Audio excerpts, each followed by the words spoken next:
ମୁଁ ତ ଭାଇ ଘରେ ଥିଲି। ମୁଁ ସକାଳ ଟାଇମ୍ ଘରେ ଥିଲି। ମୁଁ ଆସିଲା 10:30 ଟାଇମ୍ରେ ମୋତେ ଫୋନ୍ କଲେ ସେ 9:55 ହେଇଥିବ ଫୋନ୍ କଲେ ଯେ ଅଫିସରେ ଏମିତି ନିଆଁ ଲାଗି ଜଲ୍ଦି ଆସିବ ବୋଲି। କଣ କାମ କରାଯାଉଛି? ଅଫିସରେ ଟିକେଟ୍ ବୁକିଂ ହୁଏ, ବସ୍ ପାଇଁ ଟିକେଟ୍ ବୁକିଂ ହୁଏ ସବୁ। ଆମର ଏଠୁ ଭୁବନେଶ୍ୱରରୁ ବିଶାଖାପାଟଣା ବିଜୟୱାଡ଼ା ହାଇଦ୍ରାବାଦ ଗାଡ଼ି ରେଗୁଲାର ସର୍ଭିସ୍ ରୁହେ। ଟିକେଟ୍ ବୁକିଂ କରାହୁଏ, ଡେଲି ଟିକେଟ୍ ବୁକିଂ ହୁଏ। ପାର୍ସଲ୍ ବି ଆସେ ଗାଡ଼ିରେ। ଆମର ସେପଟୁ ପାର୍ସଲ୍ ଆସେ, ଏପଟୁ ପାର୍ସଲ୍ ପଠା ହୁଏ ଲୋକଙ୍କର, ମାନେ କାର୍ଗୋ କ୍ୟାରିୟର ଭଳିଆ ସବୁ ଥାଏ।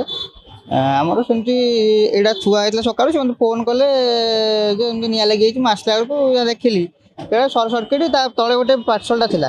ଏଇ ଟିଣଟା ଏଠି ଥିଲା ଗୋଟେ, ସେ ଟିଣଟା ଥୁଆ ହେଇଥିଲା।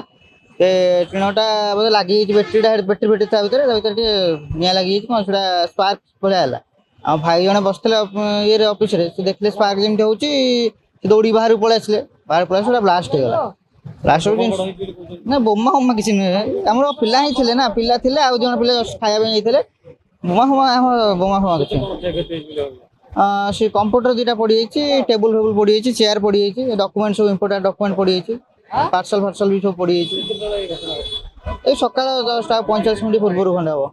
ଏ ଜଷ୍ଟ 9:45, 9:9ଟାରୁ 9:45 ଭିତରେ। ପୋଲିସ ଖବର ଦେଇଥିଲେ?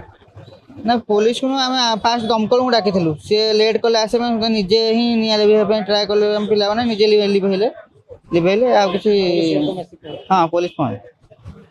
ବୋମା ଭାଇ କିଛି ମାଡ଼ ହେଇନି, ସେ ମିଛରେ କହୁଛନ୍ତି। ବୋମା କିଛି ମାଡ଼ ହେଇନି। ଆମେ ନିଜେ ଦେଖିଛୁ ନା, ବେଟ୍ରିଟା ଆମ ଆଖି ଆଗରେ ସେ ମାନେ ସର୍ଟ ସର୍କିଟ୍ ହେଇକି ହେଲା। ଆମେ କାହିଁ ମିଛରେ କହିବୁ ବୋମା ମାଡ଼ ହେଇଛି।